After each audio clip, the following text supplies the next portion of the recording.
Sido suivi de l'Évril de la Vigne. Parcours, la célébration du monde. Modalité et niveau de célébration du monde dans Sido de Colette. Partie 0. Proposition de définition 1. La célébration. La célébration est une cérémonie, ensemble de rituels, de récits et de signes, qui rassemble périodiquement, en un temps et un lieu déterminé, une communauté qui veut renforcer sa cohésion et s'ouvrir un avenir, en célébrant un événement du passé, important et fondateur, et en se reliant ainsi au divin. Cette notion quasi-religieuse de la célébration a son importance en ce sens que la célébration à laquelle nous assistons n'est pas celle d'un adulte désabusé par l'existence. Alors oui, bien sûr, il s'agit bien de l'écriture d'un adulte, mais d'un adulte qui se plonge dans l'enfance qu'il a vécue et qui cherche à en restituer la quintessence, dont cette particularité plus ou moins éphémère qu'est la vision magique projetée par l'enfant sur son monde. Une vision propre à l'enfant, non cartésienne, au sens étroit et commun du terme. Un monde où tout est animé et où tout est possible. Où les lois de vie ne sont pas rigides, mais malléables au bon vouloir du désir et de l'imagination de l'esprit de l'enfant. 2. Le monde.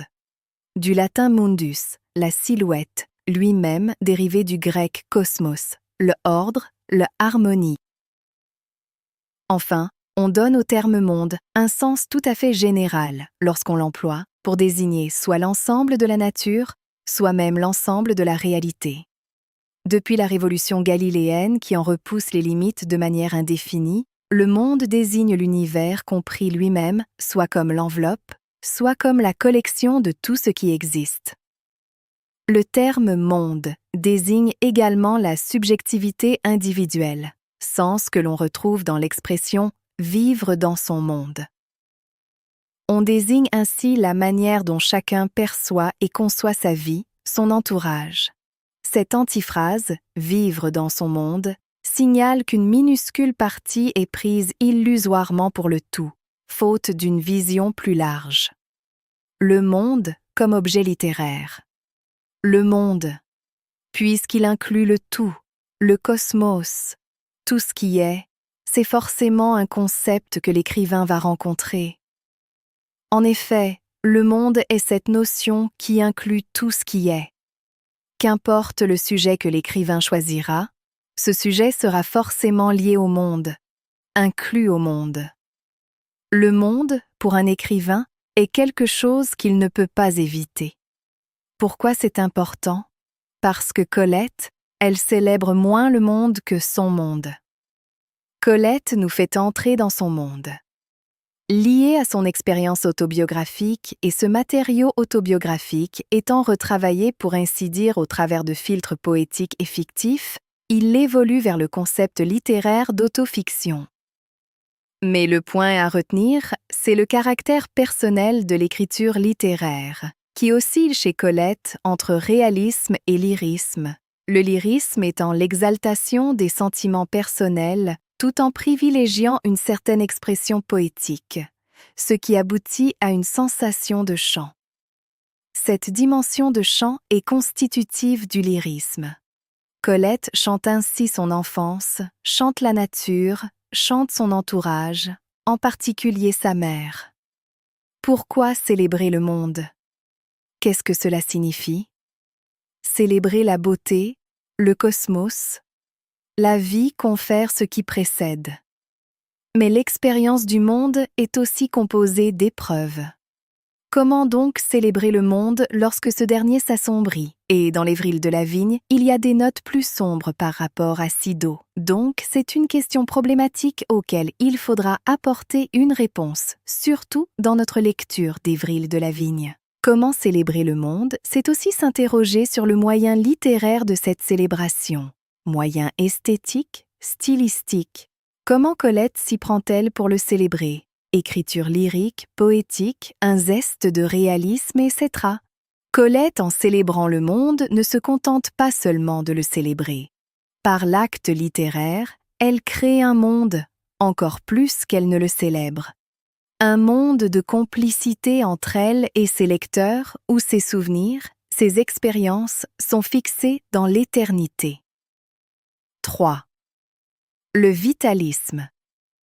Le vitalisme est une tradition philosophique pour laquelle le vivant n'est pas réductible aux lois physico-chimiques. Elle envisage la vie comme de la matière animée d'un principe ou force vitale, en latin vis vitalis, qui s'ajouterait pour les êtres vivants aux lois de la matière. Sous la plume de Colette, tout vit et tout vibre. La pierre et le brin d'herbe, le seuil et le toit, et, chez les êtres, le trait, la manie, l'expression et le souvenir. Exemple de sujet. Dans quelle mesure cette citation du critique Albéric Cahuet, l'illustration, 25 octobre, vient-elle éclairer votre lecture des 2 ouvrages au programme de Colette? Grand 1. Préambule.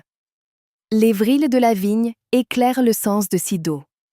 Le contraste apporté par les quelques nouvelles plus sombres des vrilles de la vigne constitue une clé du projet autobiographique juvénile de Sido. Le désir inconscient d'immortalité, la célébration du monde, la célébration de l'enfance comme moyen d'échapper au temps qui passe. C'est une hypothèse plausible. On remarque le contraste particulièrement fort entre une Colette qui passe un cap en termes d'années, qui vieillit, donc qui se rapproche de la mort, mais qui dans son écriture se rapproche de l'enfance et de la vie que cette dernière symbolise. Par cette écriture autobiographique célébrant le monde et sa mère, Colette s'offre une seconde jeunesse.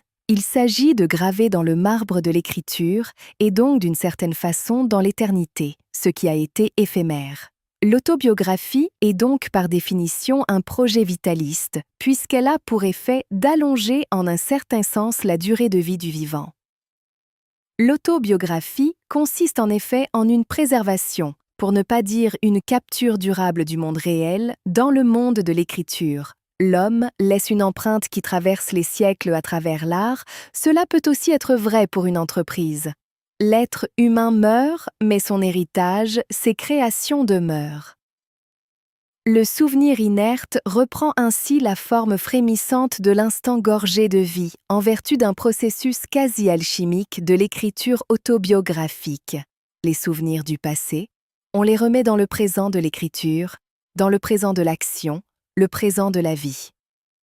Autrement dit, l'écriture autobiographique réinsuffle la vie aux souvenirs du passé. Cet élan vitaliste de célébration du monde est d'autant plus fort qu'il s'agit de raviver des souvenirs d'enfance heureuse, symbole de joie, d'innocence et de rapport pur à la vie, non encore altéré par les épreuves de l'existence. Grand 2.2.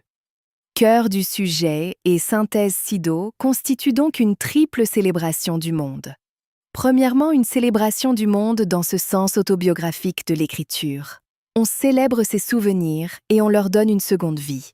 Colette chante son passé. Ensuite, deuxièmement, c'est une célébration du monde de par le moment particulier qui est choisi, l'enfance. L'enfant, qu'il baigne dans le bonheur, Colette, ou dans la misère, personnage de Cosette dans Les Misérables d'Hugo, est symbole de pureté et d'innocence. L'enfant est en un sens plus vivant que les adultes, plus connecté à l'essence de la vie. Colette chante son enfance.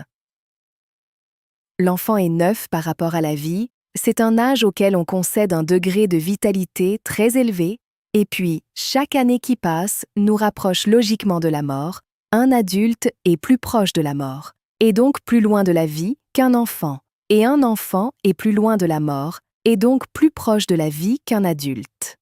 Et enfin, troisièmement, c'est la célébration du monde tel que nous l'avons étudié, une vision vitaliste et magique du monde. Colette chante la vie. Ce sont les dimensions de la célébration du monde dans l'œuvre de Sido. En résumé, non seulement c'est une célébration autobiographique du passé, mais c'est aussi une célébration autobiographique précisément de cet âge très symbolique de l'enfance, et enfin, dans son contenu même, c'est une écriture qui célèbre tout particulièrement la vie.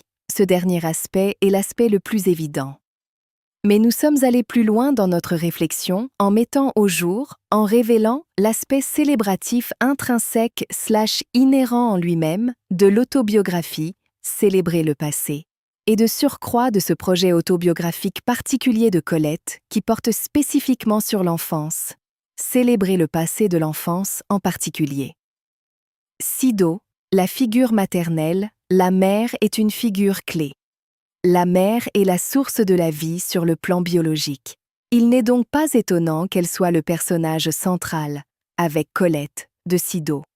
Passage, citation. « Car j'aimais tant l'aube, déjà, que ma mère me l'accordait en récompense. Une exaltation et une effervescence dans le rapport de Colette à la vie. » Le paradoxe étant que la nature est pourtant gratuite. Le monde est offert, il est donné, ce n'est pas une récompense. Colette donne une valeur inestimable à quelque chose de pourtant offert et gratuit. La vie. Il y a une reconnaissance spéciale chez la narratrice de la valeur de la vie. Fait Ekoa. La solitaire ivresse du chercheur de trésors vu précédemment. Chut! Regarde. Flèche épisode du Merle posture d'initiatrice de la mère qui enseigne Colette sur le rapport adéquat à avoir au monde, l'approche vitaliste, quasi religieuse du vivant. J'espère que cette vidéo vous aura plu.